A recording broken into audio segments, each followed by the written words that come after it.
Hola, ¿qué tal? ¿Cómo están, amigos? Muy buenas tardes, muy buenos días. Vamos a compartir en este momento una parte más de el estudio que habíamos comenzado, la charla que comenzamos la vez pasada en 1 Corintios 14, ¿sí? En la Biblia de Scofield, Reina Valera 1960, tiene la profecía, es el don superior, y con motivo del tema de los dones de lenguas, sanidades y los dones, por así decirlo, súper espectaculares, o dones que fueron por señal, vamos a terminar entonces hoy de hacer una conclusión. Habíamos visto hasta el versículo 19 y vamos a leer a partir del 19 ahora hasta el 40. Cuando comenzamos este estudio habíamos comenzado con el versículo 40 del capítulo 14, pero hágase todo decentemente y con orden. Y esto es fundamental para todo aquel que es hijo de Dios, que es cristiano, que se proclama cristiano, que quiere enseñar la Biblia, para una congregación, para cualquier asamblea o iglesia local. Es importante hacer todo decentemente y con orden, digno del Evangelio del Señor Jesucristo, mostrando a este mundo un testimonio realmente de algo serio, de algo importante, espiritual y de algo digno de nuestro Señor. Es importante entonces que tengamos en cuenta esto, ¿no? Y vamos a leer a partir del versículo 19. Pedimos al Padre, Padre, ayúdanos, danos entendimiento de tu palabra. En el nombre de Jesús, amén. Dice así: pero en la iglesia, en la asamblea, en la reunión, el conjunto de hermanos, acordémonos que iglesia es eclesia, es asamblea, es el conjunto, el cuerpo de Cristo, de hermanos, no es el templo, no es la parte material, sino las personas. Cada uno de nosotros somos iglesia. Hace mucho o hace poco fuimos a una reunión y el hermano que presidía dijo: ¿venís a la iglesia o estás en la iglesia? Porque cada uno somos iglesia, o sos iglesia. Entonces no es que vas a la iglesia el domingo, vos sos iglesia, estás en la iglesia, sos iglesia. Entonces, versículo 19 de 1 Corintios 14 dice así: pero en la iglesia prefiero hablar cinco palabras, con mi entendimiento, para enseñar también a otros, que 10.000 palabras en lengua desconocida. Versículo 20: hermanos, no seáis niños en el modo de pensar, sino sed niños en la malicia, pero maduros, ¿sí?, en el modo de pensar. Qué importante. Yo a veces me pongo a analizar cómo en este siglo XXI todavía hay personas que se dicen creyentes y están teniendo o enseñando que si no hablas en lengua no sos cristiano. ¿En qué lengua? En otro idioma, porque habíamos dicho, y enseña la Biblia, que la lengua es idiomas. Allí en Pentecostés, ¿sí?, cuando bajó el Espíritu Santo y hablaron en distintas lenguas, se refería a idiomas. Entonces es importante entender esto. ¿Por qué muchas veces se confunde y decir que no habla en lenguas no es cristiano, y en lenguas que es un sonido que nadie conoce? Este es un error muy grande y es lamentable. Pero vamos al versículo 21, que trae una aclaración acá. En la ley está escrito, Antiguo Testamento, en la ley está escrito: en otras lenguas y con otros labios hablaré a este pueblo, y ni aun así me oirán, dice el Señor. Específicamente aquí, este versículo 21, ¿de qué está hablando? Está hablando que en el Antiguo Testamento, justamente en la ley, un ejemplo, Jeremías 4:22, dice que con otras lenguas y con otros labios hablaré a este pueblo. ¿A qué pueblo? A Israel. No está hablando de la iglesia acá. Si bien Pablo está haciendo una enseñanza para comparar, está haciendo en algunos casos una hipótesis, suponiendo, cuando Pablo dice si yo hablase en lenguas humanas y angélicas, pero no dice que hablara, está haciendo una explicación para que podamos entender justamente lo que quiere decir la Escritura y cuál es el espíritu de la doctrina, ¿sí? De la enseñanza. Entonces acá está diciendo, hablaré a este pueblo. ¿A qué pueblo se refería? A Israel. No se está refiriendo a la iglesia allí, se está refiriendo a Israel. Y dice, y ni aún así me oirán, dice el Señor. Israel hasta el día de hoy no oyó, no obedeció, no creyó en el Señor Jesucristo. Y sigue así hasta el futuro, que eso lo vamos a ver en otro estudio, cuando van a clamar al Señor por ayuda y el Señor va a intervenir. Pero no dice, me oirán, dice, y ni aún así me oirán, dice el Señor. Versículo 22. Así que las lenguas, y este es otro versículo clave, por favor, las lenguas son por señal. Señal. ¿Qué es una señal? Algo que indica que está puesto allí, ¿sí? Para que se vea. Hay una señal. Se hizo una señal en el cielo, una señal a lo lejos, una señal, una guía, una señal. Dice, no a los creyentes, no a los cristianos, no a los que han recibido, sino a los incrédulos. Pero la profecía, no a los incrédulos, sino a los creyentes. ¿Por qué dice una señal a los incrédulos? Para el que no es creyente, el que no cree, ve algo sobrenatural, como vio en el día de Pentecostés, que fue algo sobrenatural, fue un milagro, porque en el día de Pentecostés, ¿sí?, todos hablaron, ¿sí?, distintos idiomas, porque había personas de distintas localidades, países, o que hablaban distintos idiomas, y era una señal justamente de que el Evangelio era para todo el mundo. Como dice San Juan 3:16, para que todo aquel que en él cree, no el judío solamente, no el árabe solamente, no el cristiano solamente, para que todo aquel que en él cree sea salvo, mas tenga vida eterna. Entonces, es una señal para los incrédulos, una señal poderosa. La iglesia estaba naciendo, estaba creciendo la iglesia allí, estaba siendo formada y era necesario que el Espíritu Santo, Dios, se manifestara con poder. ¿Para qué?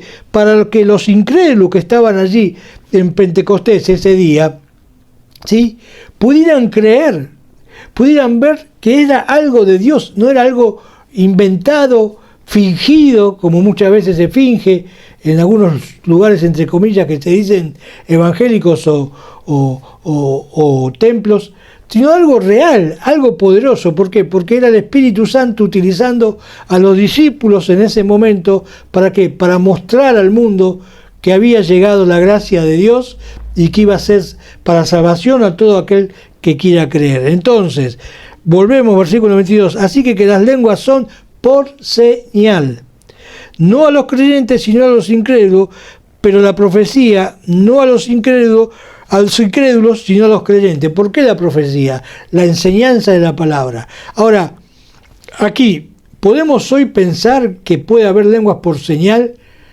¿Podemos pensar que hoy es aplicable a nuestros días? No.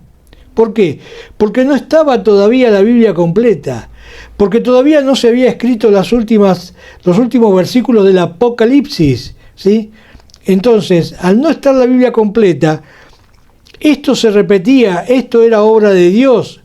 Pero cuando se terminó de imprimir la Biblia, de escribir la palabra de Dios, ¿sí?, cuando el apóstol Juan termina el Apocalipsis de escribir, inspirado por el Espíritu Santo, tenemos la revelación completa. Y la señal más grande que hay es la Biblia, es la palabra de Dios, ¿sí?, de que alguien trajo el pensamiento de Dios a la tinta, a la impresión gráfica. ¿Sabías que el primer libro que se imprimió cuando se inventó la imprenta allí en Gutenberg fue la Biblia? Fue el primer libro que se imprimió. Y qué importante que es esto, ¿no? Continuamos leyendo en el capítulo 14, versículo 23. Si pues toda la iglesia, todo el grupo de hermanos, toda la asamblea, ¿sí?, toda esa comunidad se reúne en un solo lugar, porque muchas veces podemos estar reunidos en distintos lugares, vos estás en tu casa, yo en la mía, y a veces estamos como familias reunidos, ¿sí? A la hora del almuerzo o la cena, ¿sí? Simplemente reunir en un solo lugar. Pero cuando nos reunimos todos en un solo lugar y todos hablan en lenguas, en idiomas, y entran indoctos o incrédulos, ¿sí? ¿No dirán que están locos? Y claro, imagínate que reunidos en un lugar y uno está hablando inglés, otro francés, otro español, ¿sí? Y todos al mismo tiempo, y la gente lo primero que va a pensar, si esto algo les pasa, de qué están haciendo. Pero si todos profetizan, pero si en vez de hablar todos a la misma hora y al mismo tiempo, distintos idiomas, pero si todos juntos profetizan, hablan de la palabra de Dios con claridad, con interpretación, y entra algún incrédulo o indocto, alguien que no cree, o que no conoce, que no sabe, ¿sí? Un indocto, no conoce la palabra, por todos es convencido y por todo es juzgado. ¿Qué quiere decir?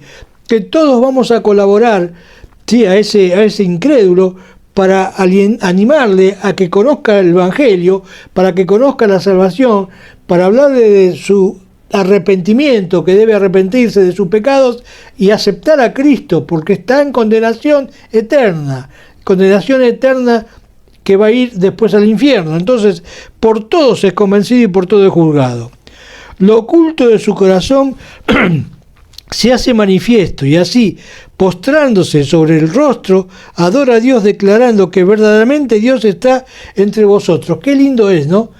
Cuando alguien va a la congregación, escucha el mensaje, termina y tratamos de hablar con esa persona, de decirle qué le pareció el mensaje y de testificarle personalmente 2 o 3 hermanos, ¿sí? O 2 o 3 hermanas a una mujer, y la persona declara, se entiende el mensaje, pero esta es la obra que hace el Espíritu Santo, ¿sí? Nadie va a producir convicción de pecado y arrepentimiento, ningún humano, salvo el Espíritu Santo, que utiliza a las personas y utiliza la palabra de Dios, porque para nacer de nuevo es necesario, ¿sí? Nacer del agua y del Espíritu. Y el agua es la palabra de Dios, y el Espíritu Santo. Allí el texto de Juan, en capítulo 3, donde habla de este versículo, es espíritu con mayúscula. En la Biblia siempre que aparece espíritu con la E mayúscula se está refiriendo al Espíritu Santo. Cuando aparece espíritu con E minúscula se está refiriendo a tu propio espíritu, a nuestro propio espíritu. Dice, entre todos está entre vosotros. Versículo 26. ¿Qué hay pues, hermanos? Pregunta acá. ¿Qué hay pues, hermanos? Cuando los reunís, cada uno de ustedes, de vosotros, tiene salmo, tiene doctrina, tiene lengua, tiene revelación, tiene interpretación. Hágase todo para edificación. Y este versículo es clave también. Todo lo que debemos hacer es para edificación. Edificar, no para confusión. Por eso dice, hágase todo decentemente y con orden. ¿Sí? Y el versículo 33, que después vamos a llegar, dice, pues Dios no es Dios de confusión, sino de paz, como en todas las iglesias de los santos. Entonces, para edificación. Versículo 27. Y acá aclara, si alguno habla en lengua extraña, sea esto por 2, habla otro idioma, por 2 o a lo más 3, y por turno. No es que hablan todos juntos. Si alguien habla en otro idioma, en lengua extraña, ¿sí? No es que hablan todos juntos, por turno. Habla primero uno, después calla ese el otro, y después el otro. Como una conversación que puedes ver en cualquier lado. Como periodistas que hablan, uno habla, el otro escucha, después habla el otro. Es decir, por turno. ¿Sí? Dice, por 2 o por 3 y por turno. Y termina el versículo, dice, y uno interprete. Y acá está la clave. Tiene que haber un intérprete. Si hay 2 personas o 3 que hablan distintos idiomas. Yo una vuelta fui a una conferencia y había oradores de distintos países y hablaban distintos idiomas. Uno habló en inglés y otro en alemán. Y había un intérprete allí que interpretaba en inglés e interpretaba el idioma alemán. Pero si no hay intérprete, no hay que hablar. ¿Qué va a hablar? ¿Para qué? ¿A quién? al aire, como dice Pablo, al aire. Entonces, y si no hay intérprete, calle en la iglesia, versículo 28, por favor. Es tan difícil de entender esto. Si no hay intérprete, calle en la congregación, calle en la asamblea, calle en la reunión y hable para sí mismo y para Dios. ¿Sí? Si crees que estás hablando algo o estás hablando en tu idioma, ¿sí? No hablas el mismo idioma del español, bueno, estás orando, vas a hablar para con Dios. Hablar para con Dios es orar. Te está diciendo acá, hable para Dios, ¿sí? hable para sí mismo o hable para Dios. ¿Sí? Versículo 29, y asimismo los profetas hablen 2 o 3 y los demás juzguen, pero siempre con orden, no a la vez, no los dos juntos, hablen como una buena charla y una buena conversación, y los demás juzguen, entiendan, piensen, analicen la situación. Y si algo le fuere revelado a otro que estuviere sentado, calle el primero, le fuere revelado. Vuelvo una vez más a utilizar lo que hablamos recién. ¿Es aplicable este texto para hoy en día? Porque la Biblia dice uno, y sí hay que creerla, hay que obedecerla y hay que aplicarla. Bueno, ¿es aplicable? No, porque acá todavía no estaba la Biblia completa y está hablando de revelación, le es revelado. Y la revelación completa ya la tenemos, ¿sí? Acá en este libro, que es la Biblia completa. Entonces no hay nuevas revelaciones. Dios nos habla a través de la palabra, sí. El Espíritu Santo, que es Dios, nos habla a través de la palabra. Y para entender hay que tener oído espiritual, como dice en Apocalipsis, ¿sí? Cuando habla el Señor a las iglesias. El que tiene oído, oiga lo que el Espíritu dice a las iglesias. Es importante entonces, porque para entender o para oír el Espíritu Santo hay que tener oído espiritual, hay que ser de Cristo, hay que haber recibido a Cristo Jesús como Salvador. Ahí cuando habla en el Apocalipsis que tiene oído se refiere a qué? A que tiene el oído espiritual, realmente que ha creído. Entonces, dice, calle el primero, versículo 31, porque podéis profetizar todos uno por uno. Y acá vuelve a aclarar nuevamente. La misma palabra aclara lo que está diciendo en cuanto a las lenguas, el don de lenguas. Es algo maravilloso esto. Dice, porque podéis profetizar todos uno por uno. Y acá predicar, enseñar, hablar uno por uno. No todos a la vez, haciendo un ruido, un bochincherío. Uno por uno, para que todos aprendan y todos sean exhortados, enseñados, amonestados si es necesario, edificados. Vamos a utilizar mucho la palabra edificación, ¿sí? Del versículo 26, hacer todo para edificación. Las últimas palabras del versículo 26, anótatelo, grabátelo en algún lugar, todo para edificación. Esto es importante. Bueno, versículo 32, y los espíritus de los profetas están sujetos a los profetas, y aquí encontramos espíritu con minúscula, ¿sí? Es decir, mi espíritu propio, porque Dios me ha dado un espíritu al nacer, a vos te ha dado un espíritu, mi amigo, mi hermano, mi hermana, ¿sí? Tenés un espíritu, somos cuerpo, alma y espíritu. Los espíritus de los profetas están sujetos a los profetas, y sí, pareciera algo infantil, pero es importante entender esto, ¿sí? Mi espíritu está en mí hasta el día que yo me vaya de este mundo.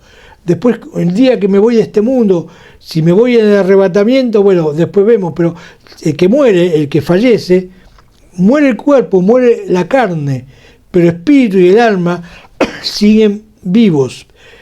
Y se separa allí en ese momento, con la muerte, se separa el cuerpo del espíritu. Y el espíritu va y el alma va a Dios. Versículo 33. Pues Dios no es Dios de confusión, no es Dios de confusión, sino de paz, como en todas las iglesias de los santos. Versículo 34. Bueno, vamos a saltar esta parte que habla de la enseñanza de la esposa, de la mujer, que nos gustaría tener un tema aparte para otro día. Vamos a saltar al versículo 37, ¿sí? Versículo 37. Si alguno se cree profeta, si alguno se cree entendido, siervo de Dios, predicador, o espiritual, dice. ¿Sí? Voy a utilizar la palabra más espiritual. Si alguno se cree espiritual, qué palabra que puso Pablo acá, el Espíritu Santo a través de Pablo. Si alguno se cree espiritual, ¿te crees mi hermano espiritual? ¿Mi hermana te crees espiritual? Mira lo que dice: reconozca que lo que os escribo, lo que estoy enseñando, son mandamientos del Señor, enseñanza del Señor, ¿sí? El orden, ¿sí? La no confusión, la decencia, son mandamientos del Señor. Mas el que ignore, dice el versículo 38, cortito. Mas el que ignore. Hay personas que ignoran todas estas cosas, hay personas que se dicen creyentes, cristianos, e ignoran. ¿Por qué? Porque no se han dedicado a estudiar la palabra con una forma sistemática, analítica, ¿sí? Con un método histórico literal. Y es más, si le preguntás a alguno de estos grupos o estas personas que enseñan, le preguntás qué método de interpretación bíblica usted tiene, histórico literal, y algunos ni siquiera saben. Entonces, no es esto para avergonzar a nadie ni para criticar a nadie, sino para hacer un llamado, ¿sí? a orar al Señor. Señor, dame entendimiento de tu palabra y mostrame si realmente yo he entendido y he aceptado al Señor Jesucristo como Salvador, y si el Espíritu Santo ha entrado en mi vida, en tu vida, hermano.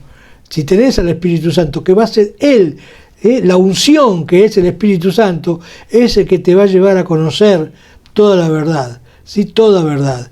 Y dice, así que, hermanos, procurad profetizar, predicar, y no impidáis el hablar en lenguas. No se puede impedir ni prohibir, ¿sí? Alguien puede hablar en otro idioma, pero hay que explicarle que hay que profetizar, y no prohibir que otro hable, pero mostrarle con decencia que en la iglesia se hace todo decentemente y en orden, y que Dios no es Dios de confusión, orando, porque tal vez haya personas que han aprendido, ¿sí? A compartir, a imitar el Evangelio, pero tal vez no han nacido de nuevo. Y si no naciste de nuevo, vas a tener la tendencia siempre al estar queriendo subir y volver a caer. Y después te vas a arrepentir y otra vez vas a querer volver a subir y volver a caer. El arrepentimiento verdadero y genuino lo produce el Espíritu Santo. Entonces, profetiza, mi hermano. Deja el tema de las lenguas que tal vez no conoces, y está bien claro acá en 14, y busca de transmitir si realmente recibiste a Cristo Jesús como tu Salvador, si le pediste perdón por tus pecados y lo aceptaste, le invitaste a que Él perdone tus pecados y transforme tu vida, y el Espíritu Santo ha ingresado y te ha sellado, ¿sí? Con el Espíritu Santo de la promesa. Dedícate a enseñar la palabra, a estudiar a fondo la palabra, a comprender, a pedirle al Señor y a poner en práctica la palabra en tu vida. Primero practicarla, vivirla, y después justamente enseñarla, ayudar a otros a que reciban a Cristo. ¿A cuántas personas le has hablado del Evangelio? ¿A cuántos has llevado a Cristo, a los pies de Cristo? Eso tiene que ser una señal en tu vida para vos. Pregúntate esto: ¿a cuántos les hablé de Cristo y a cuántos les ayudé a nacer de nuevo? ¿Cuántos han recibido a Cristo? ¿A cuántos invité a la congregación, a la reunión? ¿Sí? ¿Y por cuántos estoy orando, estás orando? Familiares inconversos para que reciban a Cristo. Termino una vez más con estos dos versículos, 39. Así que, hermanos, procurad profetizar y no impidáis el hablar en lenguas, pero en idiomas, ¿no? Porque no hay otra, no se refiere la Biblia a ninguna parte de ninguna lenguas extraterrestre ni angelical. Si hay, sí, los ángeles tienen un lenguaje, pero hasta ahora no hay registro en el Nuevo Testamento de que alguien haya hablado en el lenguaje de ángeles. Pero hágase todo, y volvemos a remarcar, decentemente, digno del Evangelio, mi amigo, mi hermano. Cambia, y si realmente recibiste a Cristo, fíjate cómo mostrás el Evangelio. Si tenés un templo, una pequeña congregación, fíjate que sea digna, limpieza, pureza, ¿sí? Santidad, ¿sí? Orden, algo digno, y con orden, decentemente y con orden. Bueno, aquí terminamos con esta parte, que nos llevó un tiempito, pero volvemos una vez más a repasar. Que todo sea ¿para qué? Para edificación, y no para destrucción, ni para derribar. Edificación. La palabra es clara, 1 Corintios 14 es claro. ¿Qué más puedo decirte? Que el Señor te bendiga, que los amo, que les deseo lo mejor a todo aquel que escuche esta pequeña charla de este hombre que no tengo mayores dones, pero lo que puedo dar, porque recibí a Cristo Jesús como mi Salvador a los 18 años, le pedí perdón por mis pecados, le dije que era una porquería, una basura, porque toda la porquería de este mundo venía y se me metía, y lo acepté, le pedí que cambiara mi vida. Mira, hace poco le compartí a una persona inconversa, un albañil, le dije cómo fue que comencé, que con una Biblia prestada un día me la llevé a mi casa y yo nunca había orado, y antes de acostarme a dormir puse la Biblia sobre la cama, tenía 18 años, y le dije a Dios así: Dios, si es verdad lo que dice este libro, hace que yo lo entienda y lo crea. Todavía no había recibido a Cristo, Fue una oración, y con el tiempo me di cuenta que Dios fue preparando el camino a tal punto que un día acepté a Cristo Jesús como mi único y suficiente Salvador. Y no fui a Cristo porque necesitaba trabajo, ni para pedirle salud, ni para pedirle que cure a nadie. Fui a Cristo porque necesitaba un Salvador, porque yo era un pecador, soy un pecador ahora arrepentido. Y le dije que perdonara todos mis pecados hasta ese día, ¿sí? Y que entrara en mi corazón y que lo aceptaba como mi único y suficiente Salvador. Y esa angustia que tenía, esa falta de paz que tenía, entró en mí a través de Cristo y me dio paz, felicidad. A veces se nos pregunta, ¿eres feliz? Sí, porque con Cristo, cuando recibís a Cristo, sos feliz. Tengas la circunstancia que puedas estar pasando, que hay pruebas, que hay situaciones difíciles, que hay momentos tal vez de angustia, sí, somos humanos, pero soy feliz porque Cristo me ha cambiado, Cristo ha perdonado mis pecados y Cristo me ha salvado y me ha sellado con el Espíritu Santo de la promesa. Que Dios te bendiga. Cualquier pregunta podés mandarnos a la página un mensaje y te lo vamos a contestar, o buscaremos algún hermano entendido. Tenemos hermanos pastores muy preparados para poder dar consejos y ayudar. Gracias, mis amigos, mis hermanos, por este tiempo. El Señor los bendiga abundantemente. Y como siempre digo, todo esto que hemos hablado es en el nombre de Jesús. Hasta pronto. Chao.